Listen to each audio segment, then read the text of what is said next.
Professor Dr. Panchanan Parmanik. For your information, Prof. Panchanan is an Indian chemist, educator, and an expert in nanoscience and nanotechnology. His achievement including development of many chemical methods for making nanostructured materials. In addition to that, Prof. Panchanan received several prestigious awards and medals from India Institute of Technology in 1969, Material Research Society India in 1993, Indian Science Congress and Chemical Research Society India in 2003. Without further delay, I'm honored to invite distinguished Professor Dr. Panchanan Parmanik to share on the nanoscience and nanotechnology, a new era in science and technology. The stage is your Prof. Thank you. Good morning, Mr. Lee.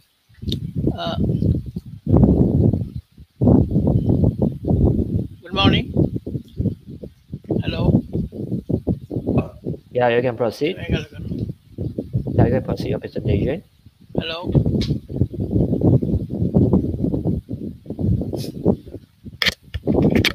Today is a very bad day. Hello. Hi, Prof. Yes. Yeah, let me start. Yeah, start, Prof. You can start. Okay. So, good morning to you all. I am very much grateful to the organizer for inviting me to deliver my talk. I was working in India last 30 years on nanoscience and nanotechnology in IIT Kharagpur. Afterward, I joined GLA University. I am very much grateful for funding agency of Government of India. So many funding agency has helped me to develop some technologies in India. Next slide, please. Okay. So nanotechnology is basically a new philosophy to improve the old technologies and generation of new technologies from some exotic properties outcome of the nano size. And very interestingly, it is observed that any particle around 100 nanometer, it keeps many exotic properties and it develops or improves the existing technology. Next slide. Now, major success of nanoscience and nanotechnology lies in medical science and material science, and above all, energy storage and electronics. A lot of medical science products have come up in the market, and there are a lot of products from material science. And energy storage is going to make a great breakthrough, and electronics too. Next slide.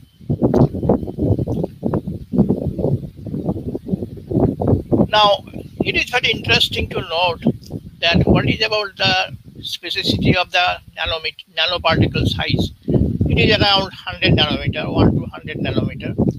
And nature has adapted these particles in biology abundantly.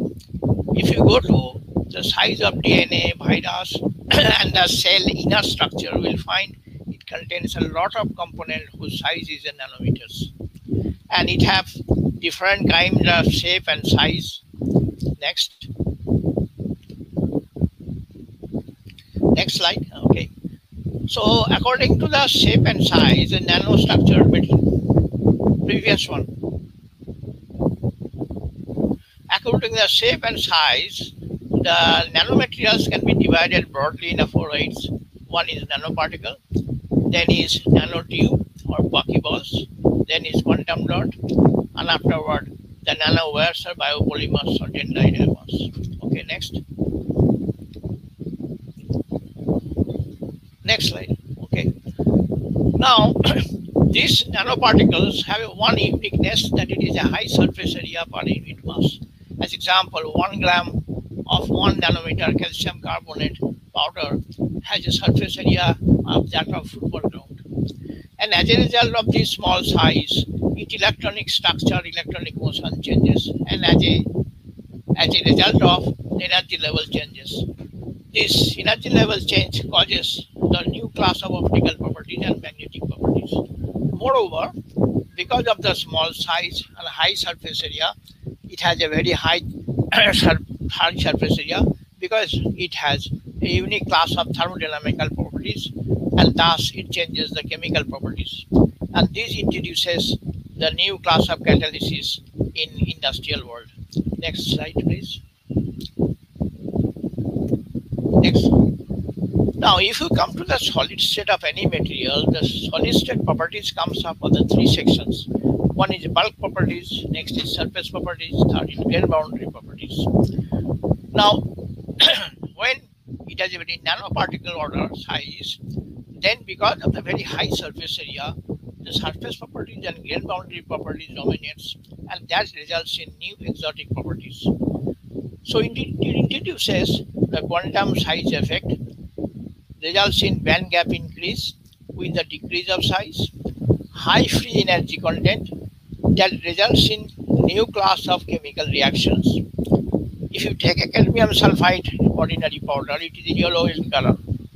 But cadmium sulfide, when nanoparticle, it shows the white. Similarly, cadmium selenide is a red powder, but when it reduces the size, it becomes yellow. Many metals are non-active at ordinary condition, ambient conditions. But if you reduce the size, it shows a unique class of properties.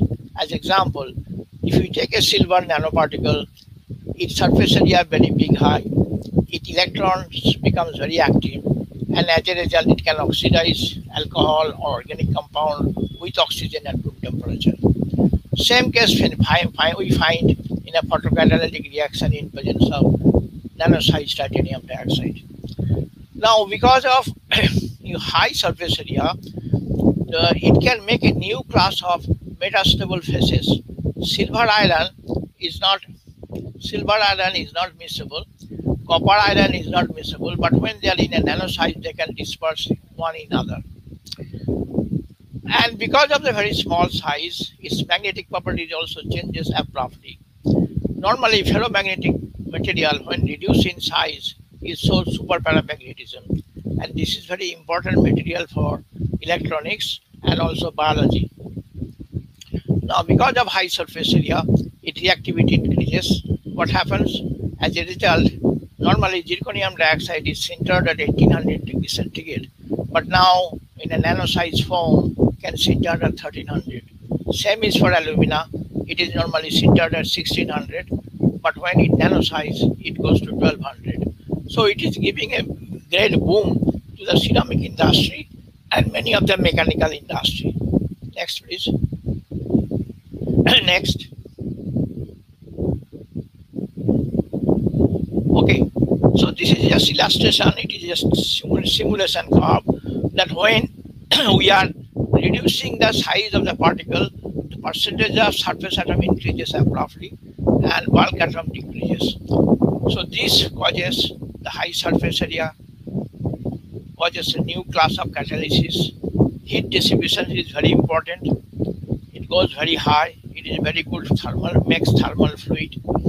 Because of size effect, electronic properties changes a lot, causing the quantum confinement, in interparticle tunneling, proximity effect, etc. Next. Next. Okay. So electronic structure and energy level changes a lot. So it is well known in a quantum mechanical model, particle in a box, when the size of the confined zone is reduced, the energy of the particle increases. It is valid for any fundamental particle, whether electron or proton or neutron, etc. Next. Next. Okay. So here is a beautiful illustration. Last one.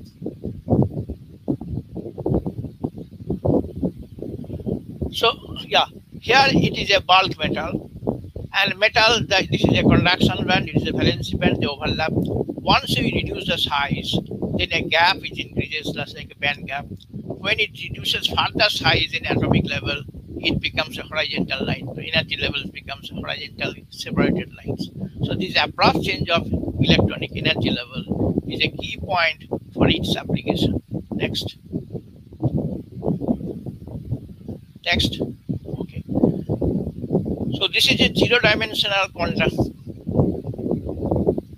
So it is a zero-dimensional quantum dot. Here the energy level is as a vertical line. When it is one-dimensional particle, then quantum dot is just like a seesaw. When a two-dimensional, the energy level is just like a staircase. And this is for general bulk material, which is a very common.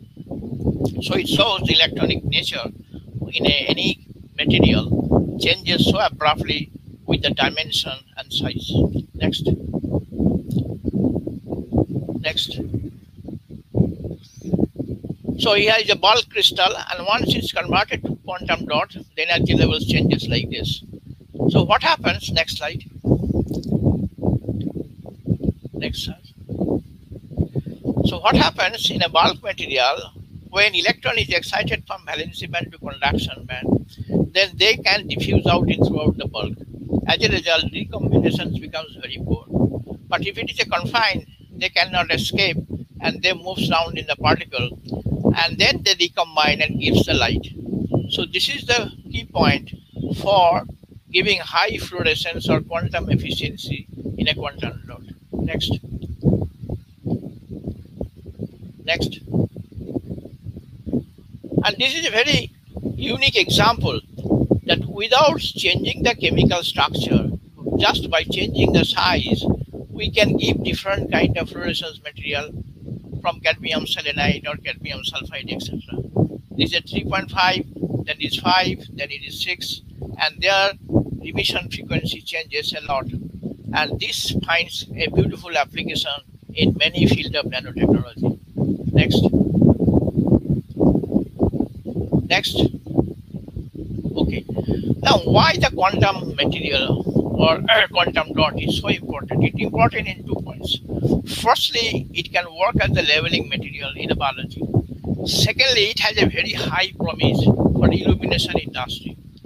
Now, in illumination industry, you know, the electrical energy converted to light energy. As example, tungsten lamp.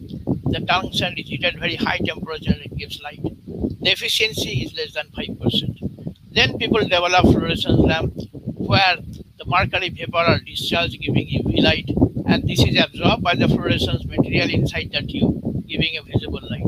Here the efficiency is less than 12%. Then people develop lead semiconductor diode laser. It is basically a one class of laser system, but of course the contact has a reasonable nanotechnology, and its efficiency reached up to the 25%.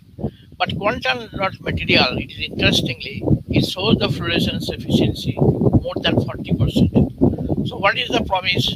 Now, if we can make this thing in a bulk, possibly in near future, we can make a illuminating system where the quantum efficiency will be more than 60% and it will save a lot of energy. Next. Next. Okay. Now, in the field of catalysis, the chemists knew all these things very long way, but they did not know that this is a nanoparticle because at that time, electron microscope was not available. So what happens?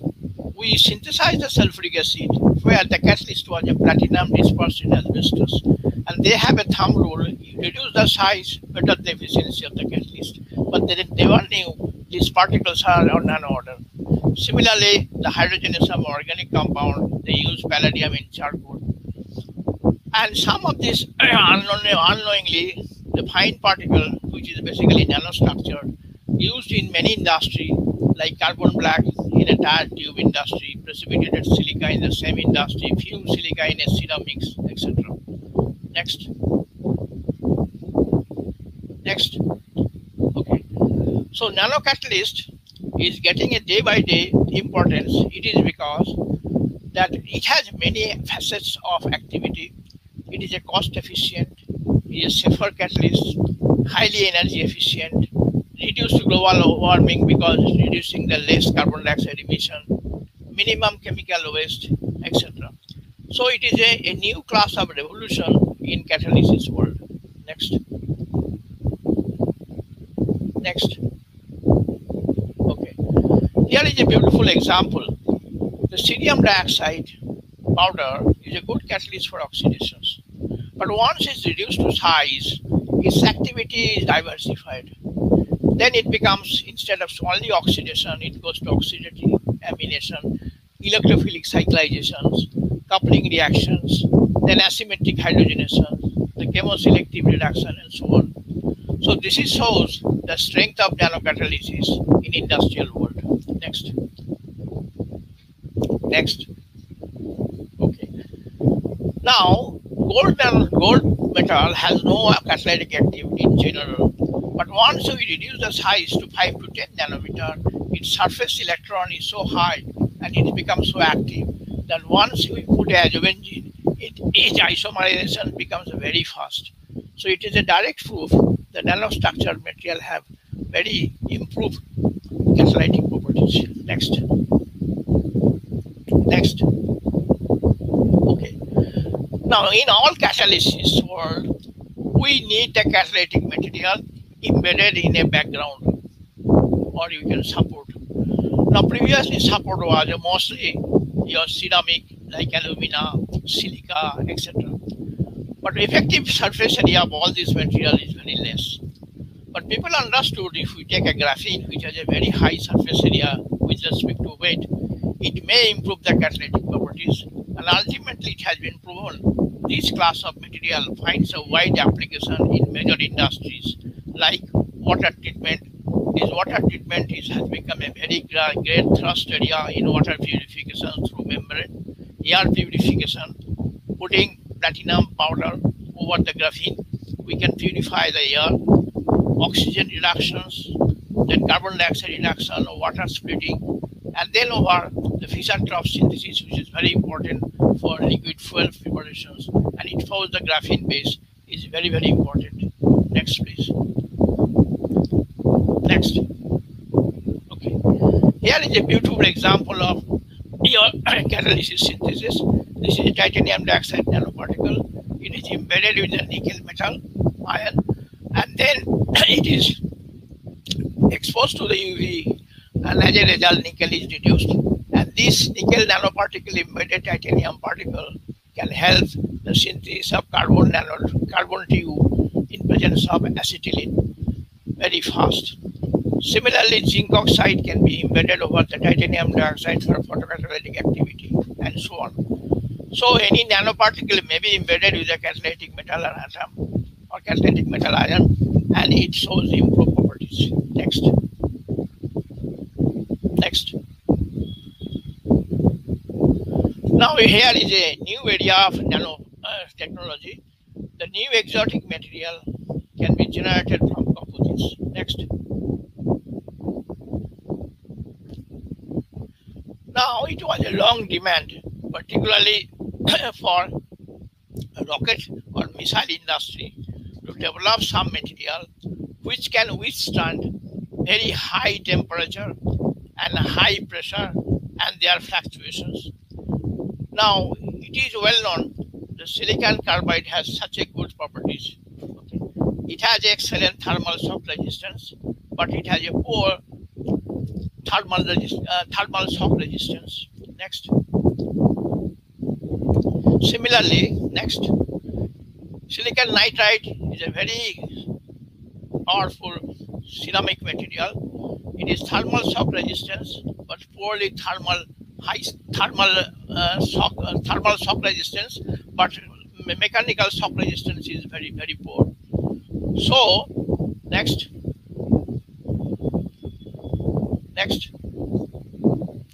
So when the Japanese made a composite out of nanosilicon carbide and silicon nitride in 1:1 weight ratio and make this composite, they found that they have developed a plastic material, plastic in the sense that in a very high temperature it has some plasticity which can withstand a very high temperature drop or pressure drop fluctuations.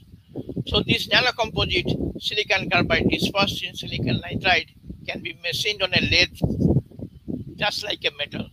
It's a wonderful discovery, and it made a great revolution in rocket industry, missile industry, also many other important industry like aerospace, automotive, etc. So it shows that nanocomposites is generating a new class of material which finds wide application in industry. Next. Next. Now, in nanotechnology, it's very interesting point to note that in laboratory, as soon as it is discovered, then immediately within a very short time, it is delivered to industry. So laboratory to field application is very high. The most successful area in this area is the material science involving carbon, and material science involving the drug, diagnostic, and theranostic. Now, I'll almost discuss in the carbon electrode of its wide applications because of the time limit. Next. Next. A unique material is a graphene. It was discovered in Manchester University by Russian-born scientists Andrei Kim and Kostyeva Nevesolov in 2004. In a very simple technique, you know well that a graphite sheet is covered with a sticky tape, and then took out the tape, and they found a monolayer of graphite, and this has excellent electronic and thermal properties, and they won the Nobel Prize in 2010. This monolayer of graphite, stronger than diamond, is interesting to note, and it stretches like a rubber and conducts electricity many more times than copper. Next. Next. Now, the graphene is basically a one atomic layer of the honeycomb structured carbon. Here, all the carbon connected to its neighbor through sp2 hybridization, and one electron in a pz orbital, which is a mobile. And this mobile electron causes high thermal conductivity and high electrical conductivity. And interestingly, the electron in this layer has a very high electrical mobility due to its effective mass, very small. And moreover, this carbon connected to three neighbors, it results a material which has a superb mechanical strength. Next. Next.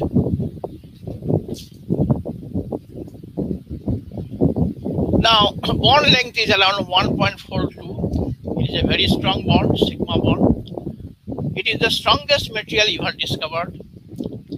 Its tensile strength is 130 gigapascals compared to a steel which has a 400 megapascals. So just see, it is about 10,000 times stronger than the steel.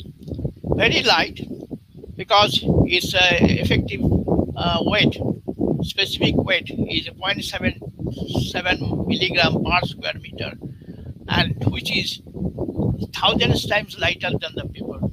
1 gram graphene has a surface area which can cover a football ground. It is very flexible and yet brittle, but this brittleness can be overcome by proper modulations. Now, electrical properties shows that this mobility is 15,000, whereas other semiconductor is around few thousands, okay, except the indium antimonide and indium arsenide. But it is expected theoretically its mobility can go up to 200,000 times. It's a very small band gap which can be modulated by doping. Next.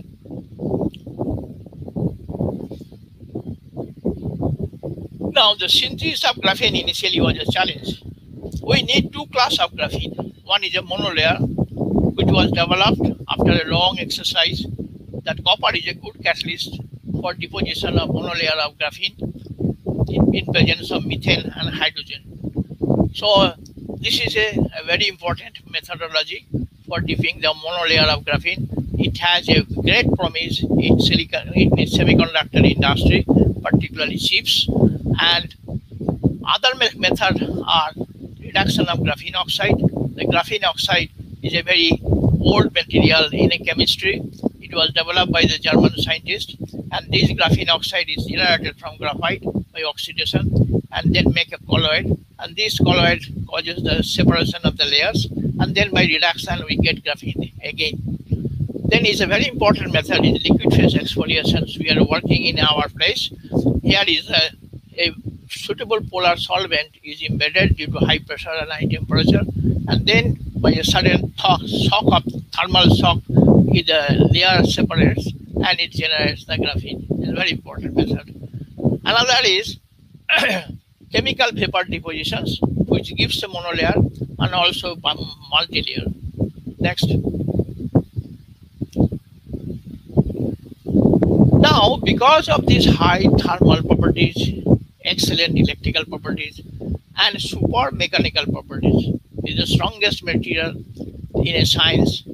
So it gives a new class of composites, and these composites expecting are already in applications in automotive industry, coating industry, aerospace industry, and in electronic industry, it is expected within a decade that silicon will be totally replaced by graphene. Now, because of graphene high surface area, if we can modify the graphene surface with some additional material, maybe inorganic, maybe organic, it has superb sensor, and these sensors are going to be applied in industrial sector and biological sector. And the lastly, most exciting data has come up for making the battery and supercapacitor. Now, rechargeable battery is a very important item in a present day life in every industry, and the recharging is mostly come from the lithium and or sodium. Sodium is not already in the market. Lithium is there, but the charging of this battery is very slow. So once they embed the graphene, they find the charging and discharging is very fast. Similarly, because of the high surface area and good conductivity, people are making supercapacitor out of graphene, and it is energy density is extremely high. Next. Next. Next. So other important area is, because it's a very strong material, so anyway, so the composite make of graphene and polymer gives a extreme strength, and as a result, it is using in armor for military applications. Now, because of high mechanical and thermal properties, these materials are going to replace many mechanical components in advanced technology in automotive and aerospace industry. Reducing the weight and increasing life and mechanical properties, it is going to make a revolution in many common industry. And even nowadays, the graphene embedded plastic material are used for sports shoe, many common household material, tennis racket, etc. Next.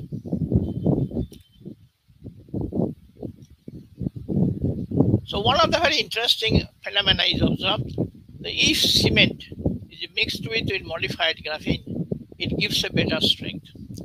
Not only it gives a better strength, it makes a electrically conducting. Now it depends on the conductivity with the percentage of graphene. Now if you have a reasonable amount, maybe less than 1% of graphene, then it is more or less a good heating system. So this cement paint may be used for room heating.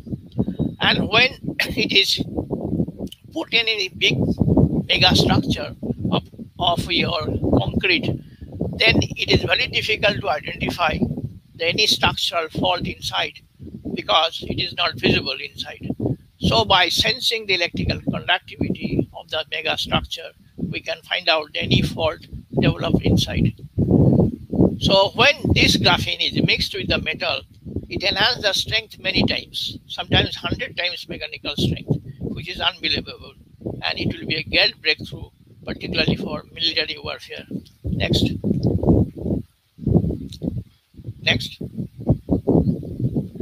In a coating, the graphene has come up in a very big way.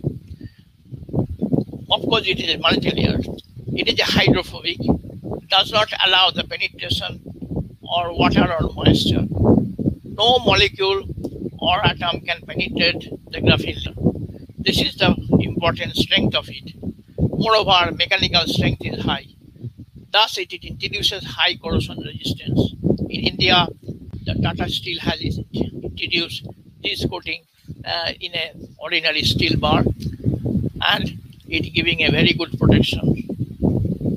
So, in a corrosion protection, possibly this will be the last answer in industry. Next. Next. The graphene has also applications in medical science, but particularly... Prof, sorry for interrupting. Okay, you have 5 more minutes to complete your presentation. You have a time constraint, so you need to complete your presentation. Okay, I'm finishing it. Okay. I'm finishing. Okay, well, thanks. Thank you. Okay, so graphene has some medical applications. Here are some: bioimaging, tissue engineering, biosensor, antibacterial agent, etc. So it has a wide scope to introduce this material in many fields. Now, in the important area of drug delivery okay, stop it. An important material is the drug delivery in another area. It is observed that nanoscience has made a revolution. It is only because the many of the properties which drug molecule does not have, we can introduce, and we can make it targeted. We can also use for detection of disease, and we can also make it used for observations of its locations. So nanoscience and nanotechnology is making a great breakthrough in a present day, and I hope this particularly biology will be engulfed by the nanotechnology in a very, very high way. Lastly, you stop it. Lastly, here I am showing that the battery or say energy storage. No need, okay, stop. Please stop, okay. You go to the last slide. These are some of the applications of biotechnology. So one of the important material, I must say, the water treatment and removal of heavy metals by nanomaterial. So I hope the subject is very vast, and to give only even a small points, it takes a few hours. So I'm sure you'll convinced that it is another class of revolutions after electronic industry in science and technology. So thank you for your kind attention. If you have any question, you can put.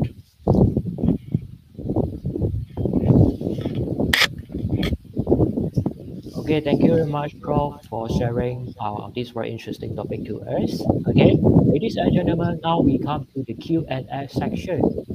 So I will try to read the question from the Q&A banner. Okay. Okay, we have the first question from Dr. Tan. Okay, bro. Okay. Does graphene functionalization for nano delivery drug is available in the current market to be used? Graphene functionalizations are not that difficult chemistry. Okay. Either they do by partial oxidation or some thermal reactions, the organic molecule, which decomposes, makes radical and it tag with the graphene layer. Yes. Now, graphene functionalizations is a very important for multi-layer material. Single layer material, graphene functionalization changes its many of the important properties. So people are not interested particularly for functionalization in a single layer. They just simply embed on the surface physically, not chemically. Next. Okay, bro.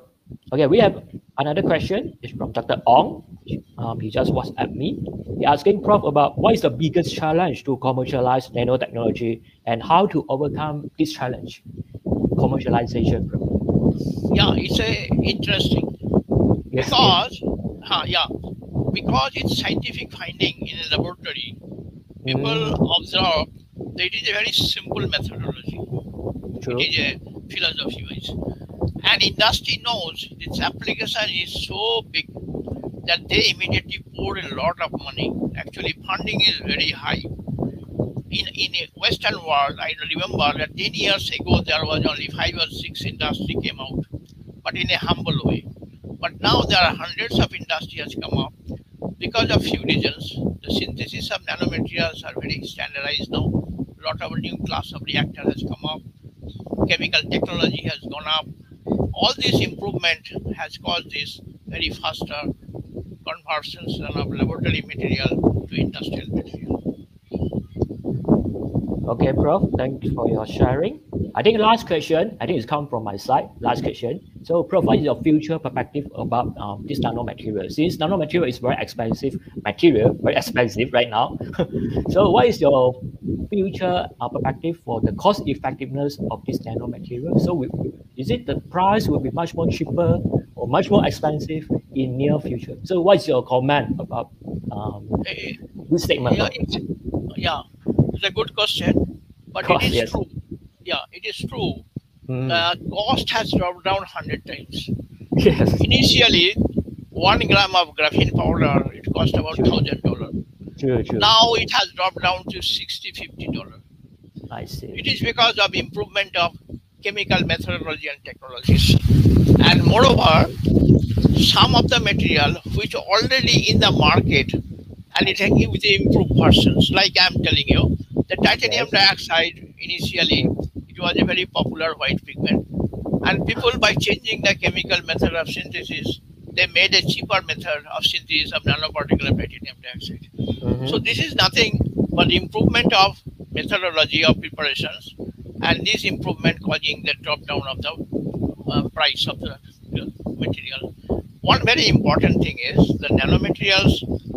It may be slightly costlier. Many of the item I should not tell all, but many have price has gone very low, and this small amount of nanoparticle or nanopowder improves the properties many times so high that even then people are allured to use it. Okay. All right. So I think we don't have much more time. So thank you very much, Prof. Panchana Pramik, for your fruitful sharing today. Once again, thank you very much. Okay. So now we Okay, reach thank at the you. end of this section. Thank you very much for Okay, your participation. On behalf of the okay, MICNC Organizing Committee, I would like to seek for your kind cooperation to fill up the feedback form as given by the section moderator in the chat box. And you are invited to join our other parallel section, I think currently. So hope to see you again. Thank you very much, everyone. Thank you. Bye.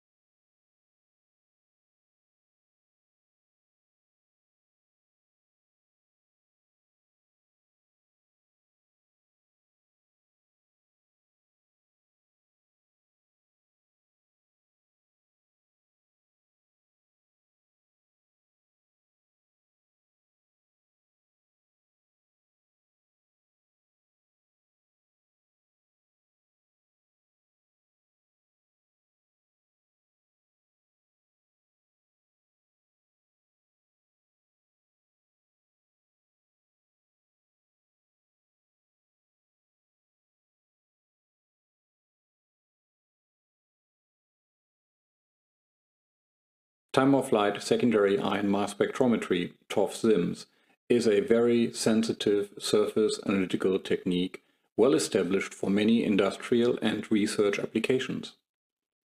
TOF-SIMS is an acronym for the combination of the analytical technique SIMS, secondary ion mass spectrometry, with time-of-flight mass analysis, TOF. The technique provides detailed elemental and molecular information about the surface, thin layers, interfaces of the sample, and gives a full three-dimensional analysis. The use is widespread, including semiconductors, polymers, paints, coatings, glass, paper, metals, ceramics, biomaterials, pharmaceuticals, and organic tissue. For a SIMS analysis, a solid surface is bombarded by primary ions of some keV energy. The primary ion energy is transmitted to the target atoms via atomic collisions, and a so-called collision cascade is generated. Part of the energy is transported back to the surface, allowing surface atoms and molecular components to overcome the surface binding energy. The interaction of the collision cascade with the surface molecules is soft enough to allow even large and non-volatile molecules with masses up to 12,000 U to escape without or with little fragmentation. SIMS is a very surface-sensitive technique because the emitted particles originate from the uppermost one or two atomic layers. Most of the emitted particles are neutral in charge, but a small portion is also positively or negatively charged. The subsequent time-of-flight mass analysis of the emitted ions provides detailed information on the elemental and molecular composition of the surface. TOF mass spectrometry is based on the fact that ions with the same energy but different masses travel with different velocities. An electrostatic field accelerates the generated ions to a common energy. The accelerated ions then travel over a drift path to the detector. The lighter ones fly with a higher velocity and arrive at the detector before the heavier ions. Measuring the flight time of each ion allows the determination of its mass. This cycle is repeated with a repetition rate of up to 50 kHz. Modern TOF analyzers compensate the small differences in initial energy and angle of the ions in order to achieve high mass resolution. The combination of a linear drift path and an ion mirror reflectron allow for resolutions of up to 30,000. Major advantages of this approach over quadrupole and magnetic sector type analyzers are the extremely high transmission, the parallel detection of all masses, and the unlimited mass range.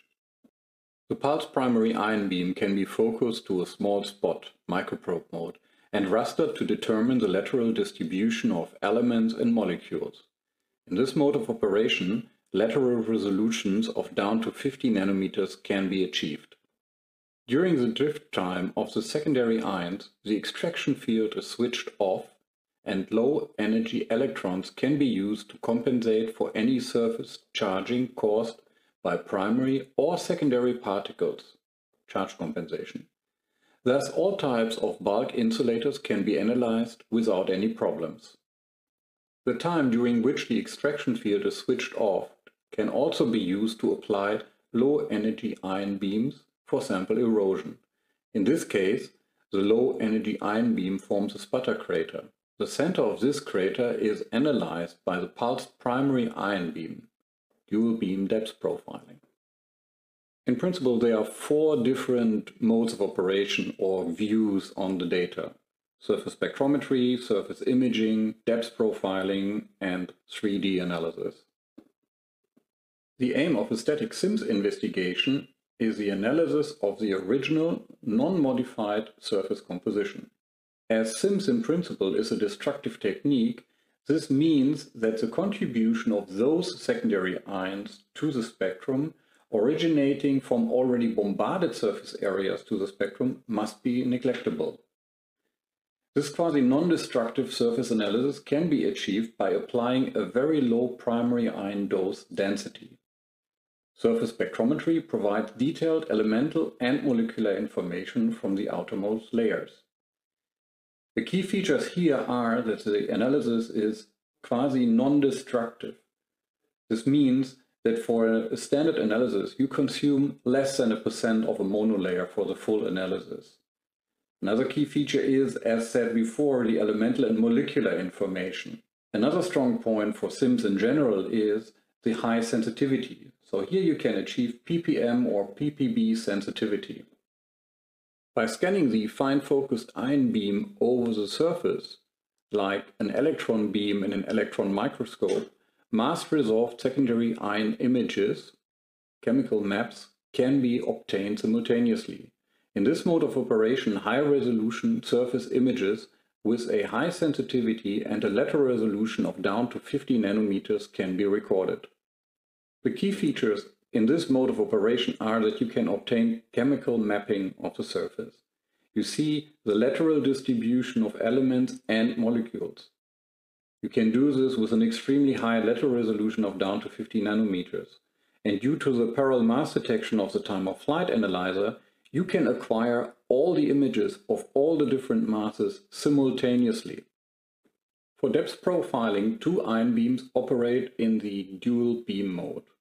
While the first ion beam is progressively analyzing the crater bottom, the second beam is generating a sputter crater. Analysis is performed by the same ion beam used for surface spectrometry or surface imaging. Sputtering is achieved by a beam of reactive species, oxygen or cesium, or clusters, argon clusters or oxygen clusters, at low energies per atom for increased sensitivity, high depth resolution, and short transient. The key features in this mode of operation are that you can analyze the in-depth distribution of elements and molecules. You get a very good depth resolution of around 1 nanometer, and you can analyze extremely shallow samples of a few nanometers to relatively thick samples of several microns. The visualization of 3D sample structures is possible by combining spectral, imaging, and depth information. 3D analysis is ideal for the investigation of complex and unknown structures or defects. In particular, the composition, shape, and position of features and defects can be visualized. The key features are here the combination of the imaging and the in-depth information. Also here you can obtain elemental and molecular information. As well as comprehensive online analysis, the parallel mass detection of the TOF SIMS provides the means to carry out retrospective analysis. Regardless of the knowledge about the sample before the measurement, the data can be explored afterwards to look for unexpected results, such as unknown structures, contaminations at interfaces, and so on. The Surface Lab software can display spectra from any coordinate or group of coordinates, images from any section, vertical or horizontal, depth profiles from any selected area, and various 3D views as required. To summarize the key features of time-of-flight SIMS, you can detect all elements and isotopes. The mass range starts from mass 1, so from hydrogen, and goes up to mass 12,000. You get organic and inorganic chemical information, so you can detect molecules, fragments of molecules, and elements. Time-of-flight SIMS has a very small information depth, so you analyze only the first 1 to 3 atomic layers. The sensitivity is extremely high, so you get sensitivity in the ppm and ppb range. In imaging, lateral resolutions of down to 50 nanometers are possible. For depth profiling, depth resolution can be as good as 1 nanometer. The mass resolution on a modern time-of-flight SIMS instrument is extremely high, so you can easily reach up to 30,000 of mass resolution. One big advantage of the TOF SIMS, or the time-of-flight analyzer, is the parallel mass detection, that you detect all the masses at the same time with every shot of the primary ion gun. Quantification, however, is not straightforward in SIMS in general, and you need standards to get quantitative information. Thank you for watching and listening. I hope I was able to give you a short insight into the possibilities of time-of-flight SIMS. If you want to learn more about the technique and its possibilities, please feel free to come to our webpage at iontov.com.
you.